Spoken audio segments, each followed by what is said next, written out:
People are very caring. As soon as I go out, these aunties are behind me. They're like, are you okay? Do you need help? Where do you want to go? Can I get it for you? I don't see blindness as a disability. Maybe I just don't see it.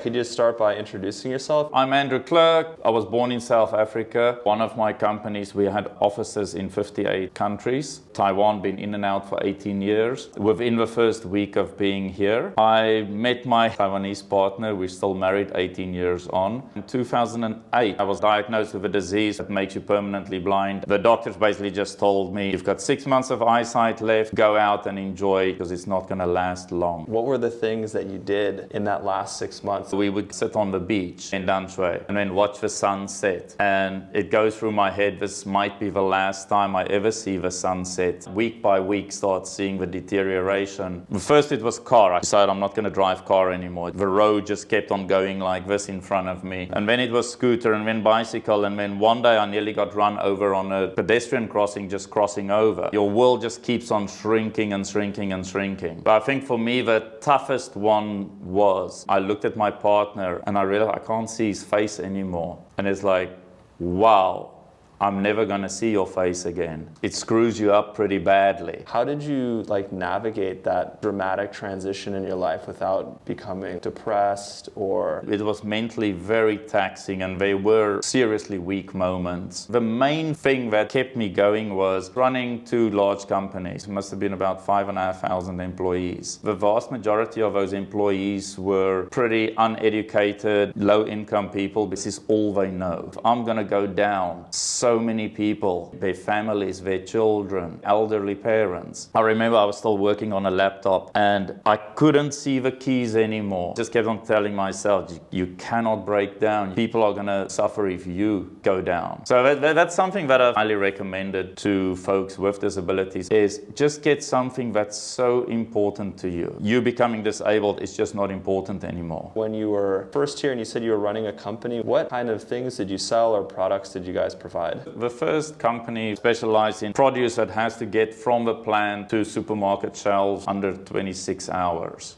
Whoa. We exported to 58 different countries. We did around 600 flights a week. The logistics were just psychotic. Was it challenging trying to run that kind of company from Taiwan in the early 2000s? And how was the infrastructure here at that time? The main thing there that made it work, people would pick up a thing called a telephone, pick it up, press the buttons, and then say hello to the other person on the other side. In 2012, we moved to South Africa because I could not get visas to stay in Taiwan anymore. You had to do a medical health check. If you didn't pass the eye test, you couldn't get a business visa. Whoa, interesting. Yeah, fortunately, that's been dropped now. And in 2019, when they legalized the same-sex marriages in Taiwan, we said, hey, why not move back? Taiwan is a very easy place to do business in. I know that a lot of foreigners are struggling with doing business, but I love Taiwan. It's safe, it's convenient. The work culture is amazing. What are some of the struggles that foreigners have doing business here in the beginning? There are a lot of problems that they face which shouldn't be problems, and self-inflicted or they just want to complain. Like the first one would be the language barrier. It's like nobody told us they speak Chinese in Taiwan before we came here.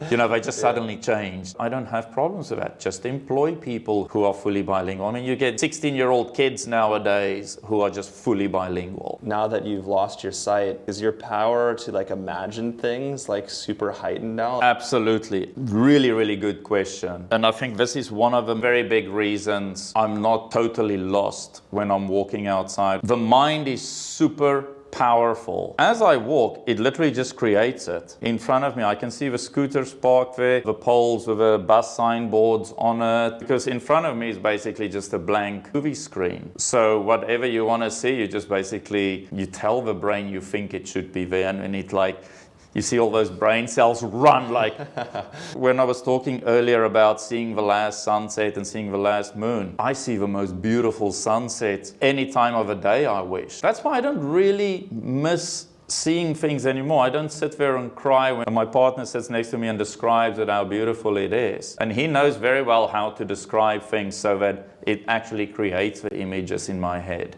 more accurately. Because otherwise he's going to get jealous because he's sitting on Fulong and I'm sitting on Copacabana.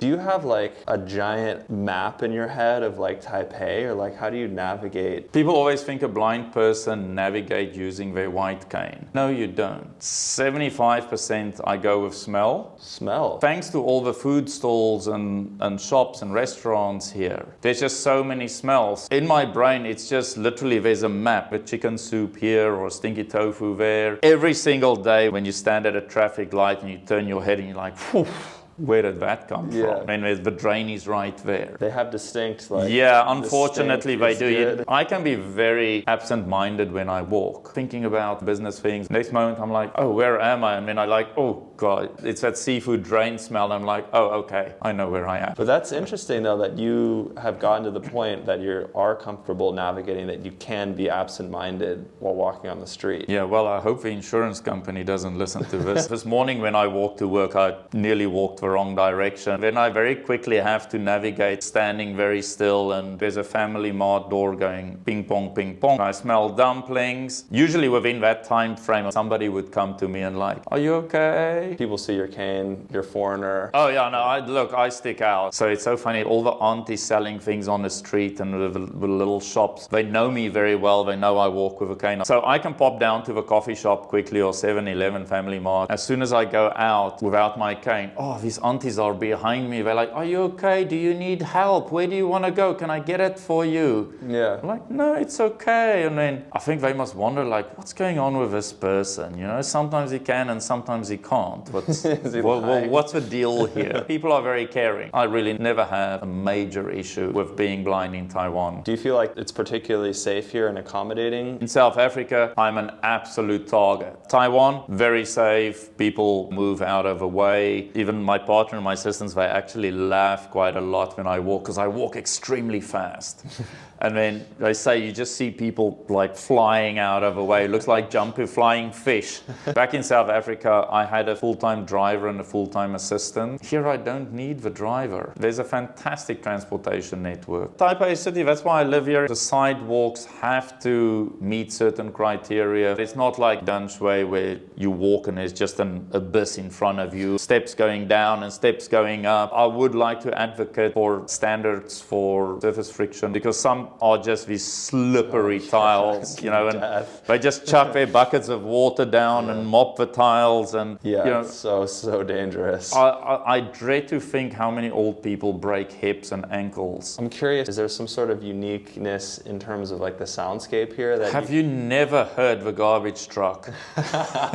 There are the positive sounds and then the negative sounds. Let's dive into the negative ones first. After all, I'm a foreigner. I have to complain about everything. One sound that's very ironic. The turning signals on buses and trucks, it's extremely loud. And it's specifically made for visually impaired people. But the sound is so loud that it bounces around, it echoes, where it disorientates me so much. I've got no idea which way is forwards and backwards. The positive sounds, Taipei is alive with a lot of nature. Go up the red line towards Yanshan area and it's like, bam, the forest is just there. Beautiful sounds. You walk into any of these parks. The squirrels, the frogs, a massive amount of birds. It's amazing. A sound what I really enjoy hearing, the construction signs, the grinder screaming inside. It's a business that's going up. People being employed, forward movements, it's development. Something that is, though, a problem, it really breaks my heart. A lot of homeless people sleep on the streets at night. When I walk, especially in areas where I don't know the sidewalk, I have to walk against the side of a wall with my cane tapping against the side, and that's exactly where the homeless people sleep. I find myself so often suddenly stepping on one of them. They get super frightened, I get frightened. The government needs to take action on this, give mental health the attention that it deserves, because it could have been me. Yeah, could be anybody.